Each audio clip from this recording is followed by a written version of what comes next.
Najat Vallaud-Belkacem, bonjour. Monsieur Jean-Baptiste Marteau, bonjour. Bonjour.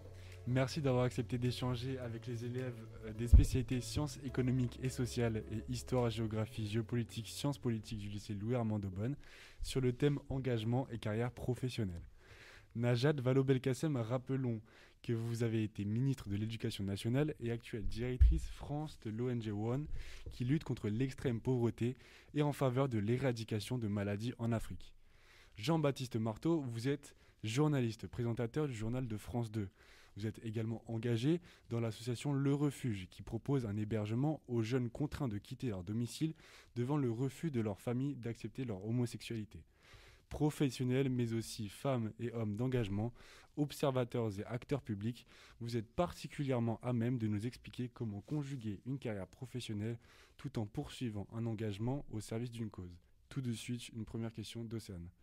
Votre carrière a-t-elle été la conséquence de vos engagements ou est-ce que c'est l'inverse ? Merci pour votre invitation.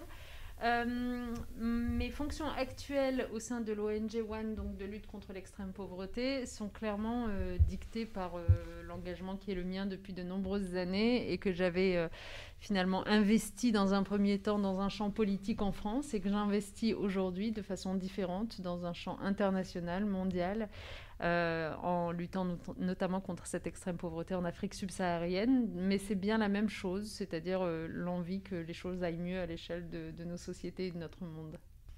Non, pour ma part, ça s'est passé dans le sens inverse. Effectivement, moi, je voulais être journaliste depuis toujours, donc je l'ai fait et j'ai réussi à avoir, je pense, des carrières, un parcours qui me correspond à ce que je voulais assez bien. En revanche, c'est venu après l'engagement. Enfin, c'est-à-dire que c'est venu au fur et à mesure des rencontres.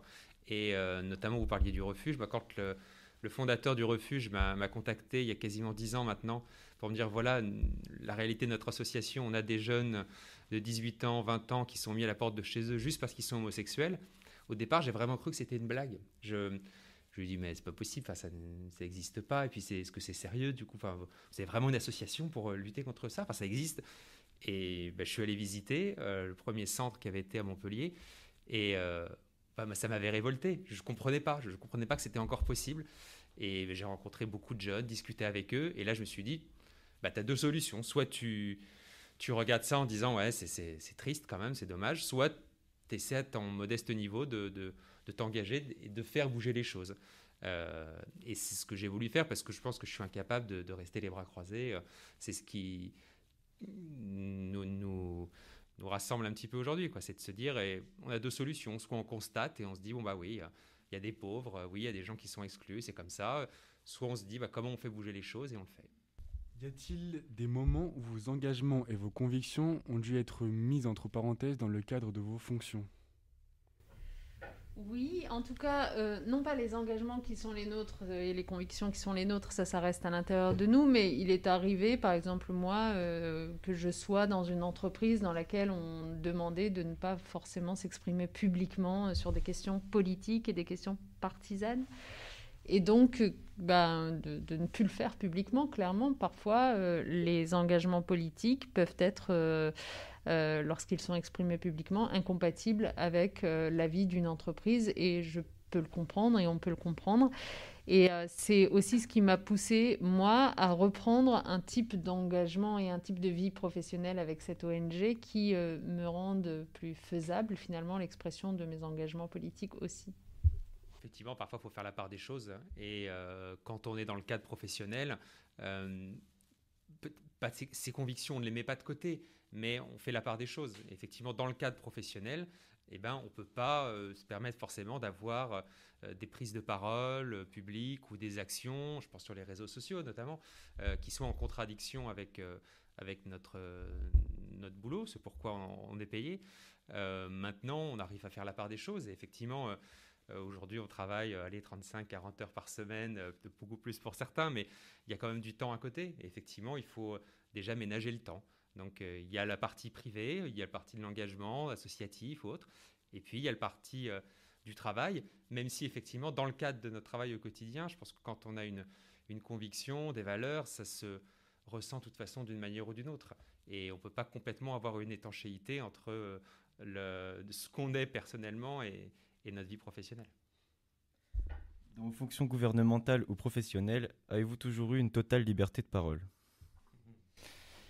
Alors pour ce qui me concerne, à la fois, on va prendre la vie politique, puisque professionnelle, je viens d'y répondre, mais la vie politique, à la fois c'est une vraie liberté de parole, puisque précisément quand vous êtes engagé en politique, eh bien vous assumez complètement ce pourquoi vous vous battez. Vous n'êtes pas dans cette situation des gens qui ont des convictions mais qui sont en entreprise et qui ne peuvent pas forcément les exprimer publiquement. Donc au contraire, quand vous êtes dans la vie politique, que vous avez des responsabilités politiques, c'est un lieu de liberté totale puisque vous assumez haut et fort ce que vous pensez. Après, ça ne veut pas dire que vous ne maîtrisez pas votre parole, et notamment lorsque vous appartenez à un collectif. Et le gouvernement, en fait, c'est un collectif. Et donc, c'est pas simplement vous, c'est pas simplement votre envie de dire tout ce qui vous passe par la tête, c'est aussi une aventure collective, un peu comme dans une équipe de foot. Si vous en avez, alors je dis pas ça parce que je serais spécialisée en foot, mais si vous avez un des joueurs qui ne respecte pas du tout la stratégie dont vous aviez convenu dans le vestiaire, tu me passeras la balle et puis ensuite je te la passerai, etc. Si un des joueurs décide de ne plus la respecter en plein milieu du jeu, vous courez à la catastrophe. Donc en fait, appartenir à une équipe, ça nécessite d'une certaine façon de se coordonner et de respecter aussi les autres membres de l'équipe. C'est ce qui parfois limite un petit peu votre liberté de parole, entre guillemets, quand vous êtes membre d'un gouvernement. Et il arrive en effet que vous ne soyez pas forcément d'accord avec une option qui a été prise par un de vos collègues ou même parfois, pourquoi pas, le Premier ministre ou le Président, mais vous le lui dites en interne dans des discussions à huis clos, vous ne le dites pas forcément à l'extérieur. C'est exactement la même chose dans la vie professionnelle. C'est que parfois il m'est arrivé effectivement de constater dans le travail qu'on fait au quotidien à France Télévisions des choses qui n'allaient pas, notamment dans mes engagements sur la lutte contre la discrimination LGBT ou autres, où j'avais des choses sur lesquelles qui me heurtaient profondément. Donc deux solutions, soit je le dis publiquement, là encore une fois sur les réseaux sociaux par exemple, mais souvent c'est plus efficace de dire les choses en petit comité, en tête à tête, et ça permet tout autant de faire passer des messages et de faire bouger les choses. Faire bouger les choses, s'engager, ça ne veut pas forcément dire hurler sur la place publique avec une banderole dans les rues.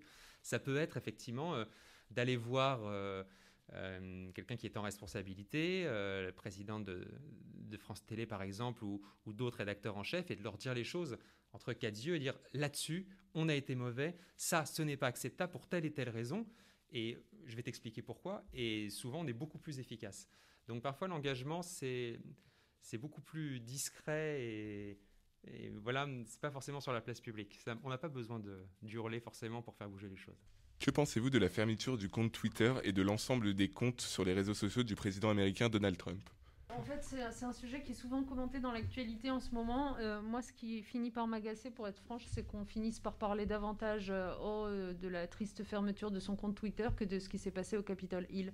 À un moment donné, il faut remettre la priorité dans les sujets qui focalisent notre attention, ce qui est absolument dramatique, scandaleux et tellement dangereux. Et puis plus que dangereux, puisqu'il y a quand même 5 personnes qui sont mortes, donc Donald Trump a du sang sur les mains, soyons clairs.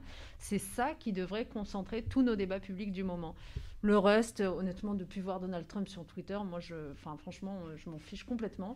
Je veux dire, de toute façon, Twitter, c'est un service privé. Il faut tous qu'on apprenne, et vous, les étudiants, les élèves en particulier, à comprendre que Twitter, c'est pas un service public. Donc, parce que ça n'est pas un service public, ça n'offre pas de fiabilité d'information, ça n'offre pas de droit garanti à accès à. Donc, il faut le prendre comme une possibilité, quelque chose qui existe, que vous utilisez ou pas, mais dont vous ne pouvez pas attendre non plus les mêmes choses que d'un service public et dans lequel vous ne devez pas aller chercher le même type de fiabilité d'information, surtout que dans un service public confèrent les groupes d'information. Voilà, donc je dirais que c'est un sujet qui est tellement moins important que les autres sujets d'inquiétude que nous avons pour notre monde que j'ai même pas envie de m'exprimer dessus. Non mais... Effectivement, pour rebondir, Twitter, c'est pas un service public, donc c'est pas un droit d'avoir un compte Twitter. Et si vous respectez pas les règles, c'est de la responsabilité de Twitter effectivement de sanctionner. Mais au-delà de ça, je veux dire, c'est chacun on est responsable de ce qu'on dit. Les mots, c'est pas juste des mots en l'air comme ça. Les mots, ça peut blesser, ça peut tuer, ça peut avoir de lourdes conséquences. Et donc, encore plus quand on est à la tête d'un grand pays comme les États-Unis. Mais ça correspond aussi pour vous. Quand le nombre d'élèves qui se font harceler sur les réseaux sociaux, je veux dire, c'est juste des mots. Moi, j'ai entendu ça une fois dans un collège où j'intervenais. On me dit oui, mais ça va, c'est juste une blague, c'est juste des mots. Oui, mais sauf qu'il y a des jeunes qui se suicident pour ça. Il y a des jeunes qui sont en profonde dépression. Enfin, les mots, ça a un sens, ça a une responsabilité. Quand on écrit quelque chose, même sur Twitter, eh ben, on pèse ce qu'on dit parce qu'on en assume derrière la responsabilité. Madame la ministre, vous avez déclaré récemment « La société civile peut parfois avoir bien plus d'idées que les hommes et les femmes politiques. » Et vous avez souligné le désir des citoyens d'être contributeurs. Monsieur Marteau, vous nous expliquez l'intérêt de travailler collectif. Est-ce que la démocratie participative est l'avenir de l'engagement citoyen en France ? Je dirais plus que la démocratie participative, parce qu'en fait, j'ai l'impression qu'on est déjà passé à autre chose. La démocratie participative, c'est ce dont on entendait parler au début des années 2000, et c'était déjà quelque chose de nouveau pour les responsables politiques qui consistait à dire, bon, bah, on a un projet là pour ce territoire, pour cette ville, etc. Tiens, on va consulter un groupement de citoyens constitué pour lui demander où est-ce qu'il mettrait plutôt les barrières, est-ce que c'est plutôt à gauche ou à droite. Vous voyez ce que je veux dire ? Donc en fait, les citoyens arrivent en bout de processus dans la démocratie participative. Moi, je pense qu'on est passé complètement à autre chose ces derniers temps et je pense que c'est utile et c'est sain pour la démocratie. C'est tout simplement le fait que les citoyens soient acteurs de nos choix, tout simplement, et qu'il apparaît que voter une fois tous les 5 ans pour l'élection présidentielle, ça ne suffit pas à faire des citoyens des acteurs des choix collectifs que nous faisons.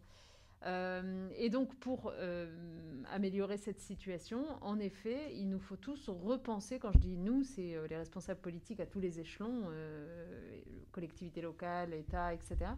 Il faut repenser la façon dont les décisions se prennent en amont.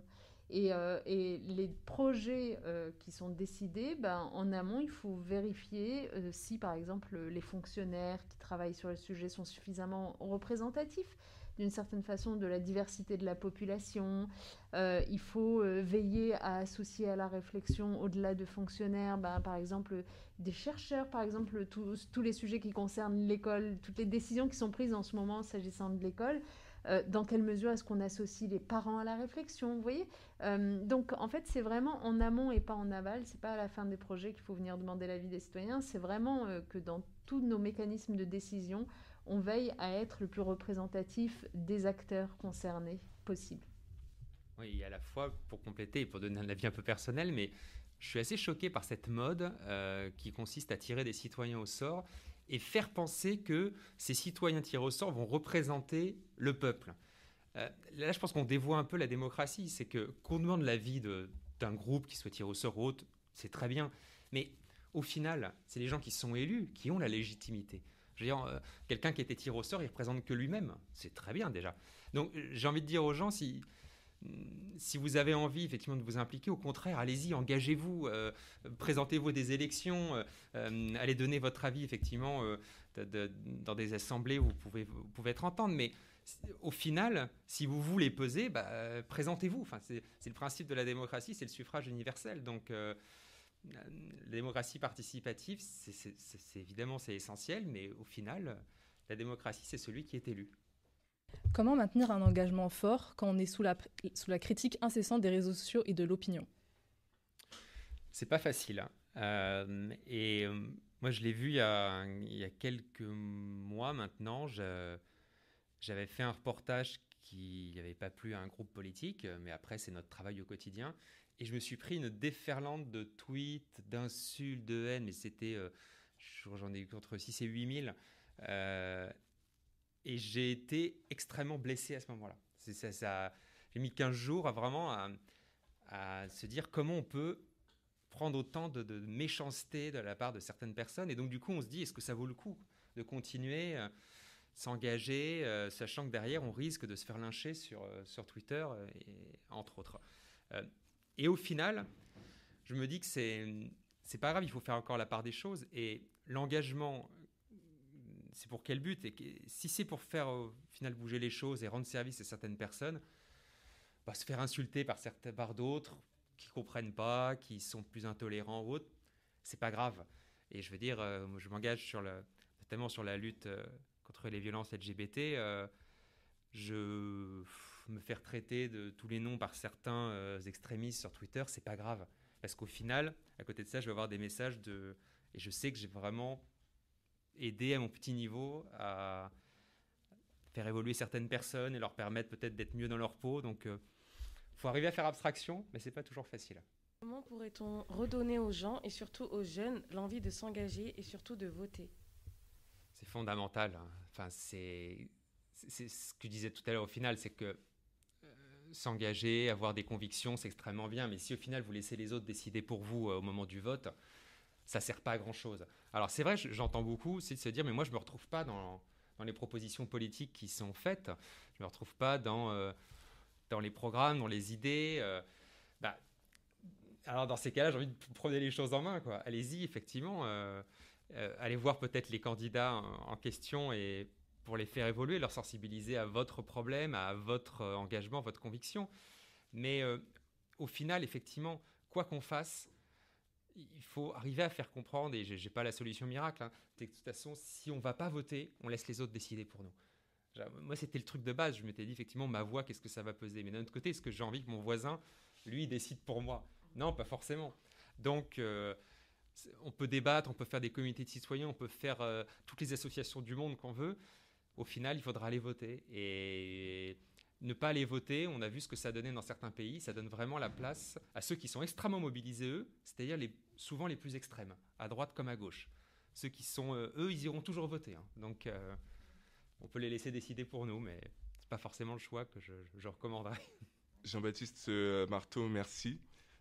Et merci à Madame la Ministre aussi de nous avoir éclairé sur la question de l'engagement. Et à bientôt pour une nouvelle rencontre sur le site de la web radio du lycée Louis Armand. Merci à vous pour votre accueil et votre engagement, parce que là aussi vous le faites en plus de vos cours, tout ce que vous avez à faire, et c'est une forme d'engagement et c'est une très très belle chose. Il y a un beau studio radio quand même au lycée Louis Armand.